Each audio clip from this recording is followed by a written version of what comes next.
Hello, Stefan. Part 2 of The Crisis of Bourgeois Ideology and the Doctrine of the Mode of Thinking has just been published. How does it follow up on the first part? Der zweite Teil hat den Titel Die Krise der bürgerlichen Ideologie. The second part is entitled The Crisis of Bourgeois Ideology and of Opportunism. The first part had the title The Crisis of Bourgeois Ideology and of Anti-Communism.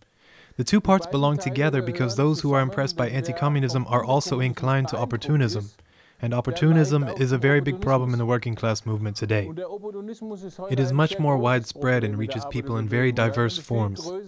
The second part of the book now deals systematically with the whole range of the most important opportunist currents in the working class, youth, and women's movements to help people deal with them successfully. Many people are unaware what the essence of these messages is.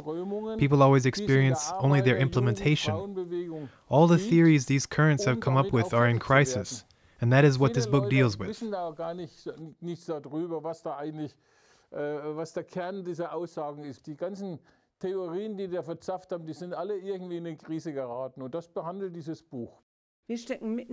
We are in the midst of the fourth wave of the corona pandemic and are witnessing an escalation of the general threat of war. Isn't there anything more important than dealing with opportunism?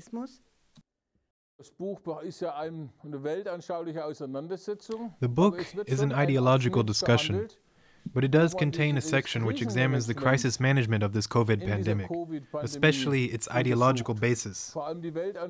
There is considerable discontent among the population with these measures. The requirements, rules, and assessments are constantly changing, and people often no longer know whether they're coming or going. You hardly get used to something and it changes again. And there's a reason for that, of course. This COVID pandemic is being dealt with, the way Merkel put it, driving on sight. But if you always drive on sight, then you can't think ahead at all. You always have to react. And this driving on sight is a big problem, and it is an expression of a worldview of positivism. The basis of this crisis management is positivism and pragmatism, and these ideological foundations have an impact. For example, the series of figures they always publish without any scientific background, that is relatively arbitrary. There's still no scientific, theoretical basis explaining this COVID phenomenon. We still have no idea where it comes from and still have not thoroughly researched how it develops, etc. And so people are constantly in for surprises. Besides positivism, pragmatism also plays a major role in the crisis management. For example, it has been arbitrarily determined that the incidence should always be allowed to rise to an extent that the hospitals are not overwhelmed. In other words, it is assumed and accepted from the outset that more than 100,000 people will die, that millions of people in Germany now have long COVID symptoms, that we now have 9.4 million infected people. All this is accepted in order to just keep the economy running, basically. And that is typical pragmatism, which works according to the usefulness principle. That just whatever is useful is done. And that comes from the US-American way of life, and we have to address it. Both these ideological foundations have failed in this crisis management of COVID-19. And the crisis of bourgeois ideology is also very clear in this. Now, this is not a book about the COVID question. Rather, it deals with this fundamental problem on the basis of this question. What we instead advocate is the consistent fight against infections, a zero-COVID strategy. Beide weltanschaulichen Grundlagen sind ja in diesem Krisenmanagement zu Covid-19 gescheitert. Und darin wird die Krise der bürgerlichen Ideologie auch sehr deutlich. What other topics does the book deal with? We deal with the whole spectrum of important opportunist phenomena that confront the broad mass of the population today. It begins with the government's positivism and pragmatism, but also deals within the working class movement, for example, with revisionism, which is the ideological basis for the restoration of capitalism in the Soviet Union and the former socialist countries. This revisionism did not disappear after the collapse of the Soviet Union. It still exists today in various forms. We then have this so-called neo-revisionism, which no longer makes these attacks on Stalin, which Khrushchev made during his time. Today we have a neo-revisionism of Xi Jinping with Chinese characteristics. We also have this North Korean variant with the Juche theory of Kim Il-sung. But also within the progressive movement we have disputes. For example, with Öcalan, who is going in a highly opportunist direction with his illusion of democratic confederalism. We have to deal with these things because, of course, the whole movement is influenced by them. Of course, we also deal with Trotskyism. It, too, is in a deep crisis today, and yet we should not underestimate it. It plays a very big role in France, Italy, but also partly in Latin America, in Brazil, Argentina. Of course, we also contend with various petty bourgeois theories that exist, such as semi-anarchist theories, which are very widespread among the autonomists, who look for niches within capitalism. But also with the theories of Enver Hoxha in Albania, who worked very closely with Mao Zedong for decades, and suddenly, after Mao's death, pulled out a big club and attacked Mao Zedong, holding him responsible for the disaster in Albania. And this attack was nothing more than an attempt to justify Albania going down a revisionist path. This too must be dealt with, even though Albania has not been a socialist country for 30 years. One must prevail over opportunism, otherwise one cannot lead a successful class struggle, otherwise one cannot lead a successful liberation struggle, and otherwise one cannot successfully carry out the preparation of the international socialist revolution. Mit den Theorien von Enver Hoxha aus Albanien, der damals jahrzehntelang mit Mao Zedong eng zusammengearbeitet hat und plötzlich nach seinem Tod die große Keule herausgeholt hat und Mao Zedong angegriffen hat und verantwortlich gemacht hat für das Desaster in Albanien. In the book you speak of a renaissance of fascist ideologies on a new basis. Why is this discussed in the book? One has to correctly analyze fascism as it appears today, of course. And fascism today relies also on opportunism. This supposed cross-front theory where right-wingers and left-wingers seem to march together for one issue, for example, against the corona measures. That requires a great deal of opportunism to fight together with Nazis against the government. And that's why it's important to pick that apart first. What is this Querdenker or, quote, lateral thinkers movement anyway? What kind of people are they? What is the core? Who brought it into the world in the first place? If you have no clarity about this, then you just go along with it. We've often seen young people taking part in it because they didn't agree with the government's corona measures. Some of them had no idea at all what was going on. We won some of them over at a counter-demonstration against these, quote, lateral thinker demonstrations. And at first they said, oh my God, what have I gotten myself into? Because they didn't want to have anything to do with fascists. But they hadn't really differentiated between what is a progressive position and what is not. That is why the struggle against fascism is not so easy today. In addition, the struggle against fascism today, we already dealt with this in the first book, is to a strong extent carried out starting from bourgeois ideology. And that is also not so easy to see through. Fascism gets trimmed down to just anti-Semitism or to just racism or to violence and hatred and the like. But nobody speaks of fascism. They don't even call it that anymore, in order to depoliticize it. And these fascist phenomena of some Islamic terrorists, this is then reduced to Islamism. But no one says that it's fascism. The result is, of course, that Islamophobia develops, where people have reservations about those who hold Islamic beliefs. And that only serves to divide the people. So we have to deal with these things so that we can fight properly. And that's why it's also part of the debate. Among the conspiracy theorists and so-called lateral thinkers, there are also quite a few, quote, old leftists. What explanation do you have for this in your book? For one thing, there are certain intellectual leaders from the ML movement who today have directly joined the fascists, like this Alcesser fellow. But the main problem is another one. We have here a reactionary ideology among alternative quacks, anti-vaxxers, anthroposophists, esotericists, and that is actually the main mass base for these lateral thinkers. They have no fear of contact with the fascists at all. It was perhaps the case in the first 4 weeks that you don't notice with whom you are on the street, but today no one can be unaware with whom they are marching. The organizers, the spokespersons, they are fascists, proven fascists, and they represent a cross-front strategy. This cross-front strategy originated in the Weimar Republic. It already started with the fact that this fascist party called itself NSDAP, or National Socialists, in order to say to the workers who were not so class-conscious, well, we too are for socialism, but for National Socialism. So that already started with the name. And then they rewrote all the familiar songs, workers' songs, which then got fascist lyrics. And then they also adopted forms of the working class movement. And today, the argument goes like this. No matter whether left or right, we have to resist the dictatorship of vaccinations or the mask dictatorship. One knows, of course, where this comes from. The main representative of this lateral thinking movement in Germany today is the AfD and the various fascist organizations, so they are at the core of this movement. Internationally, Trump engineered this movement. In Europe, it's very much being spread from Russia. Practically all this ideology is spread via Russia today, and all these theories are made public. And that is why it is necessary to have real clarity about this. This has had the result that for people, this question, whether one is against the vaccination or not, is more important than the class question, the class viewpoint. And such people then suddenly, also objectively, switch sides and take part in anti-worker, anti-people activities with these lateral thinker demonstrations. You have to take decisive action against this, but you also have to explain what it is actually about.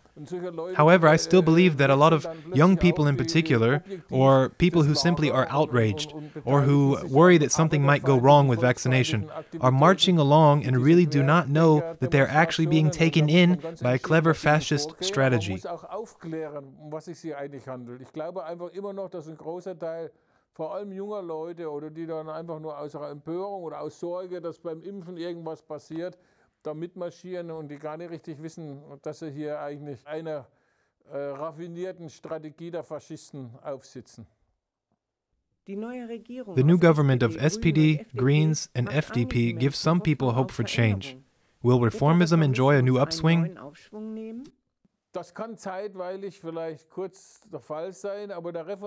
This may be the case for a short time, but reformism has already been in a latent crisis for decades. It must also be seen that reformism has taken on new forms over time. We have green reformism. What the Greens represent is also a form of reformism. We have the reformism of the left party, which is social reformism. These are all types of reformism. And we have a system of government of the petty bourgeois mode of thinking, which is basically nothing but a variation of reformism. In that sense, all parties in government today that represent this system of governance with the petty bourgeois mode of thinking are also basically reformist. That extends even to the CDU, even to the FDP. If you listen to the government statements, they talk about a transformation to an ecological and social society. That's the new slogan. But that is really just a soap bubble. Even just in the first few weeks they've been in government, you can already see that they've had to reduce everything again.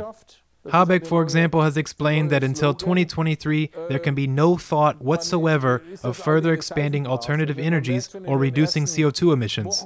And that all of this is subject to the reservation that the finances are available, that the economy picks up speed again and so forth. But if you approach things in that way, you won't stop this environmental crisis. Instead, we will move ever faster towards a global environmental catastrophe. And if you take a closer look at the government plans, they're really nothing more than investment programs for the monopolies. The Germans have discovered it as a new investment platform, this so-called ecological restructuring of their investments.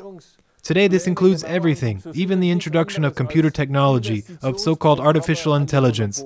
Today this all falls into the category of environmental aspects. In France, there are even calls for nuclear power to be considered a sustainable energy source again. So there is an enormous amount of cheating going on, and people will notice that. They won't go along with it forever. And you can already hear the very shrill tones from the young Greens who have been elected to parliament and who are very dissatisfied with the program. But that is the core of the matter. Anyone who gets elected to a government today is simply a service provider for this monopoly rule, and then has to serve the monopolies and cannot make a people-oriented policy at the same time, except for small nuances. And of course we have two real philosophers in this government, Lindner and Habeck, really are word acrobats, the things they conjure up. but people will eventually see through that. And then there is their practice. What they propose can't solve anything. For example, these electric cars need lithium today. The lithium available here as a raw material is at most enough for 10% of today's individual cars. Something completely different would have to happen. You would have to develop a different transportation system that is not so much geared to individual transport, and that would have to happen immediately. This would require very extensive changes, and they are not prepared to make them. They are only willing to do something for the environment if it promises maximum profits at the same time. And they are ready to make a lot of state investments and launch programs. But everything else is humbug. The broad masses are already paying for this today. The CO2 tax will not achieve anything in terms of environmental policy, except for filling the coffers. People will notice that, and they will protest against it. And I don't think that the environmental movement can be diverted into parliament as easily as it is now. They've given many spokespersons of the Fridays for Future movement seats in parliament.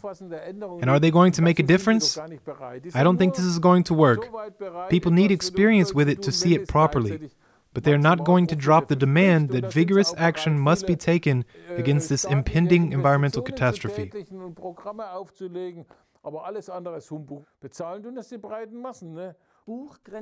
The book distances itself from various opportunist currents. With whom does the MLPD actually still want to cooperate? Of course, with many of those we criticize here, we can still cooperate practically, in the anti-fascist struggle, in the environmental struggle, and so on. But we distinguish this quite clearly from an ideological political agreement on world outlook, which is not necessarily a prerequisite for marching together in practical activities. Let me explain, taking the example of the Kurdish liberation struggle. The Kurdish people have been oppressed for centuries, divided up until today, especially in Iraq, Iran, Syria, and Turkey. Many Kurds now live in Europe as well, and we support this struggle. We have undertaken many activities in solidarity with the Kurdish liberation struggle. But we do not agree with the theories that Öcalan has developed in recent years. And this is criticized here in a factual manner because our opinion is that they lead this liberation struggle up a blind alley. Nevertheless, we work together on the basis of the common struggle. Our point of view is that an alliance should be carried out on the basis of ideological openness, non-party affiliated character, democratically equal cooperation, and financial independence. And these rules, of course, must be applied. Naturally, we do not cooperate with fascists and not with open anti-communists either. That is not possible, of course. These are taboos. But otherwise, the ideological struggle does not mean that we only just argue. We can distinguish between the two things. Here in Gelsenkirchen, for example, we had a joint parliamentary group with the Left Party in a local electoral alliance. That's not a problem. We were actually able to agree on over 90% of the issues. So why not join forces where we agree currently and just argue about the 10% where we didn't agree? It's foolish not to. Of course, alliance politics are necessary, but we also need the ideological struggle. We actually have to debate more, ideologically, politically. Otherwise, we will be influenced by opportunist theories, practices, and methods. Who influences whom? That is a very central question, whether the struggle develops to a higher level or regresses. Wir müssen uns tatsächlich ideologisch-politisch mehr auseinandersetzen, sonst werden wir von opportunistischen Theorien und Praktiken und Methoden beeinflusst. Why should a young worker read this book? Die Leute, die sind doch heute konfrontiert mit den verschiedensten Theorien heute, nicht? People today are confronted with a wide variety of theories. When you go to a demonstration today, you have the whole range of theories and directions, and you first have to see clearly. This book gives you an orientation. The book is also a proper handbook on opportunism as we encounter it today. We hadn't summarized it in this form for a long time. It will certainly be an important orientation, especially for young people, to assess all these currents from the point of view of scientific socialism and Marxism-Leninism, and to show their character, but also to show how opportunism is in crisis today. Opportunism is a form of expression of bourgeois ideology which has fallen into crisis together with bourgeois ideology. And it is very important that people also understand this book as a guide to action. The book is volume 2 of the series. What can we expect in the next volumes? Yes, we are already working on volumes 3 and 4. Volume 3 is about the influence and crisis of bourgeois ideology and its influence in science and culture. Positivism, in essence, rejects science, or rather, has developed a completely different concept of science. They no longer even think that the laws of physics, of biology, are important. Natural science is an important field to educate the broad mass of workers, youth, women, to have a materialist mode of thinking and to declare war on this idealism and religiousness. The classics of Marxism, Marx, Engels, Lenin, Stalin, Mao Zedong, have always attached great importance to studying natural sciences in order to understand the dialectics in nature, in society. And that is why we are also strict defenders of real scientific work and reject all of this being replaced by pseudosciences. Of course, there are also areas outside of natural science that call themselves science, but in reality are not. Social pedagogy is one, the social sciences, some so-called historians, political scientists, religion, which really do nothing but speak kindly of capitalism, to put it plainly, or to give superficial justifications of it. Social science, for example, created all the myths about this society, about the social market economy. It rejects a scientific basis, whereas scientific socialism tries to put the whole critique of society on a scientific basis and not just superficially fiddle around with individual manifestations. But also to deal with the internet or with mass culture or with mass media today. They have a tremendous influence on people. We have to come to grips with that, because otherwise you won't understand the world. Surveys show that young people today spend at least 4 hours on average, 4 to 8 hours, on the internet or watching TV. Imagine, that's a third of the day. This media influence has increased tremendously. This is also the way reactionary and fascist ideologies penetrate to the mass of the population. It is certainly a small minority, these lateral thinker demos. Nevertheless, it is already quite a mass of people who suddenly take to the streets with the fascists, and that cannot be explained in any other way than by the theories that they spread. How do they reach people? If you go on the internet today and search for something, you very quickly run into these conspiracy theorists.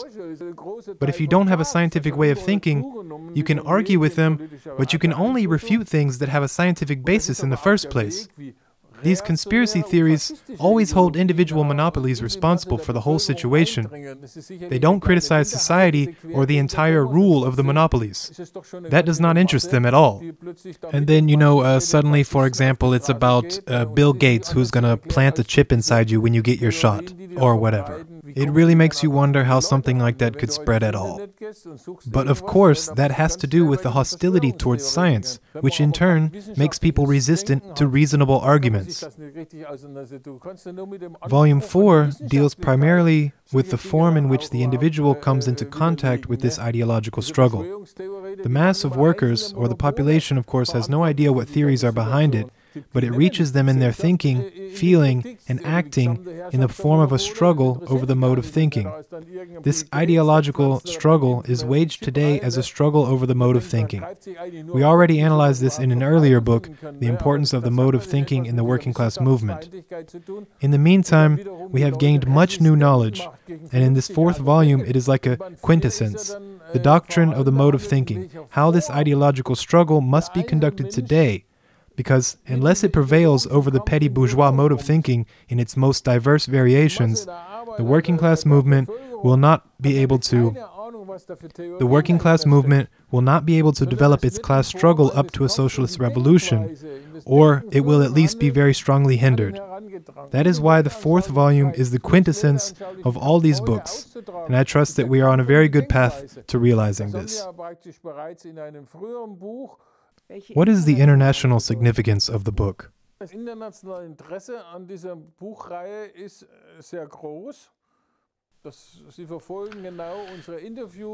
international interest in this book series is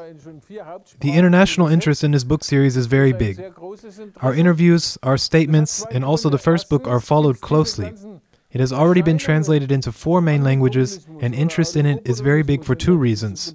First, all these phenomena, anti-communism or also opportunism, in bourgeois ideology, are encountered within the movement also in other countries, though with different characteristics and in different forms and, of course, against a different social background. But the second thing is that the I-Corps is a union of different revolutionary parties which also have ideologically different views. The I-Corps is, after all, an amalgamation of the practical activities, the practical cooperation of these revolutionary organizations. And we know that we do not agree on all questions. We agree on 80 or 90% of the questions, so we can also cooperate practically. But there is this 10% on which we don't agree, and there has to be a discussion, and that's why they are dying to know all our views about the different currents and tendencies. We also have a lot of languages now. We have an Arabic translation that is being done by an organization that translates all this into Arabic. Whole books. We have many translations in Farsi, we have Russian, Turkish, and of course the main languages, English, Spanish, and French. This shows that our theoretical work and our analysis are really seen as an aid. Of course, everyone has their own line, but it is rather uncommon that one can fall back on such a comprehensive foundation of theoretical work as we can, and they take advantage of that. They do their own analysis, of course, but they are also very interested, and this is always discussed very intensely at large meetings. So we are trying to translate things quickly now. Of course, it has to be a scientific translation. Every word is important. There is no rule of thumb. It has to be translated scientifically, which is not always that easy. But it will surely also help to unite the international revolutionary and working class movement, and also to overcome ideological differences step by step. This, too, is preparation for the international socialist revolution. Es wird uns sicherlich auch helfen, die internationale revolutionäre und Arbeiterbewegung zusammenzuschließen und auch weltanschauliche Meinungsverschiedenheiten schrittweise zu überwinden. Auch das ist Vorbereitung der internationalen sozialistischen Revolution. Thank you very much for the interview, Stefan.